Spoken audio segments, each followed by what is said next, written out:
needed to be done and something that we can pass on down to generations to come. And I was very proud, particularly you and I being there together. We've been on a journey since the Million Man March. Your son, myself, Buddy Andre, we made that trip with millions of other folks, and we came back with a commitment, and we lived up to that commitment. Ongoing. Ongoing.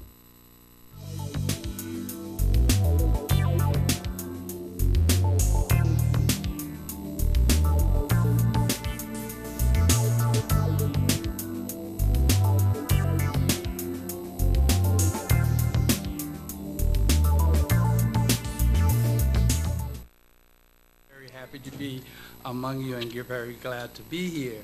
I am here, we both are here because at the Yorktown event we got a chance to meet Ms. Colby, and we got this invitation, and we're very honored and privileged to be before you. I'm not a great speaker, so I did prepare what I wanted to say to you, and I will present that to you first, and I guess Wayne will clean up after I screw up here. Good morning, ladies. To Ms. Ruth Colby and the members of the Ladies Auxilary of the Massachusetts Society of the Sons of the American Revolution, first and foremost, let me thank you for this historical invitation to address this most distinguished group of women on the 118th annual meeting of the Massachusetts Society of the Sons of the American Revolution. This authentic patriotism and patriots, both women and men, have kept up the tradition of patriotism, dignity, pride, heroic and honor of our forebears, and especially those revolutionary men and women who fought, served, and won the Revolutionary War. How fitting that many SAR pasts and this 118th annual meeting of the Massachusetts Society of the SAR and Women's Auxiliary of the Mass SAR is being held at the Harvard Club, where many alumni of Harvard University, men and women, have spoken and participated in historical and patriotic events, including the late great President John F. Kennedy, former presidents, former United States senators, governors, state and federal representatives, dignitaries, both men and women, and even royalty. I do believe that Prince Charles also spoke here recently. We are here today to particularly thank and appreciate the dignitaries and all those who have appeared and addressed issues of world and national concern within the walls of this great institution. I am honored and privileged to be here before this magnificent women's group today.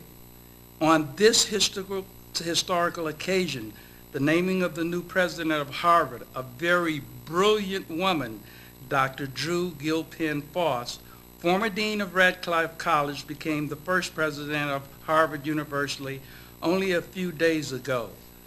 This historical event took place a century and a half after Harvard, which predates the United States, and what an enormous accomplishment that this magnificent woman and accomplished historian has become the president of one, if not the greatest, university in the world.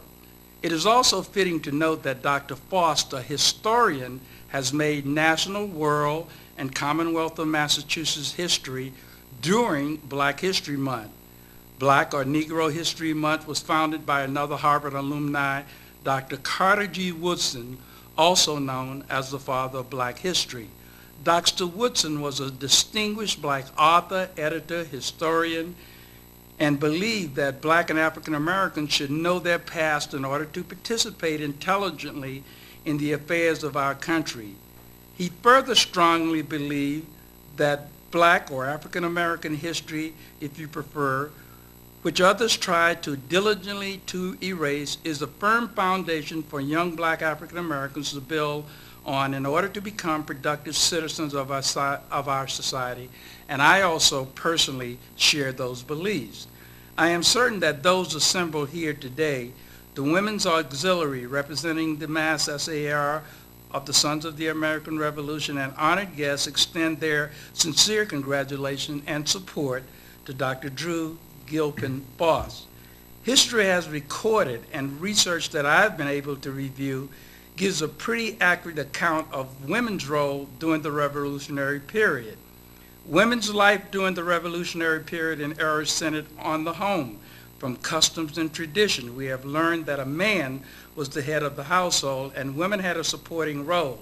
If a woman did not have a husband, she was probably assisting a parent, relations, or a master. Women fed the family, made clothing and household essentials, cleaned house and clothing, cared for and supervised the children, including her own, and any that might live with the family. She also served as a nurse and a midwife. Few items were purchased and most were manufactured in the home. Kettle, knives, nails, salt, tea would come from shops, but candles, soap, and clothing and food were domestically produced. That took countless of hours, and life was very hard and very labor intensive. Although common laws were not uniformly enforced, a wife had few legal rights. Under law, she could not hold her own property, and a husband was legally entitled to beat her for disobedience. Spinsters and widows, however, could own property and manage property until they were married. Divorce was difficult and rarely granted. Although courts did sometimes allow couples to live apart, it is a novel approach to the difficulty this presented. Couples in Maryland and North and South Carolina drew up divorce agreements, published them in newspapers, and considered themselves free to remarry. These were not, of course, legal divorces. Other women simply ran away from bad marriages. Husbands often advertised for runaway wives in the same way they advertised for runaway slaves. And in the lower and middle classes, marriages were sometimes made and unmade solely upon mutual consent. Some would say today how times have changed, but also how things remain the same. Women indentured servants did not have the freedom to marry without the consent of their master. If they did so, they were subject to fines or extension of their servitude.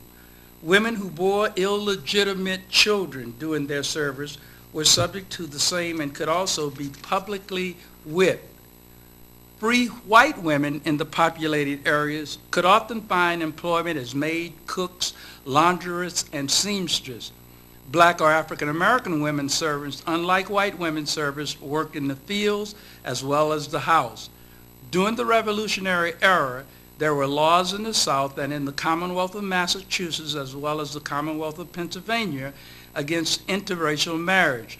Black or African American slave women were also subject to sexual exploitation and abuse for which there were no legal recourse. Let us never forget that women, both white and black, were the backbones and life support of all Revolutionary War veterans and patriots.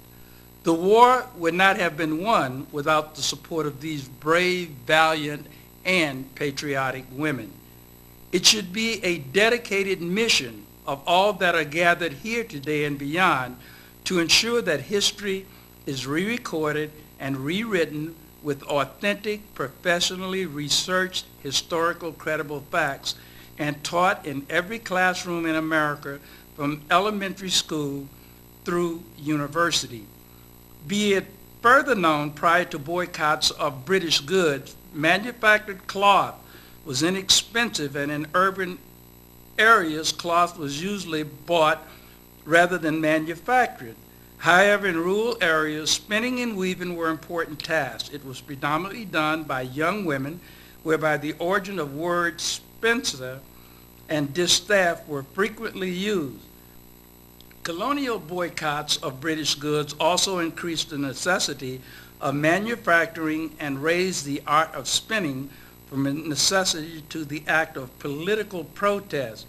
At one political gathering on Boston Common, women brought their spinning wheels and worked a full day. Thus, this was the beginning of organized political protest.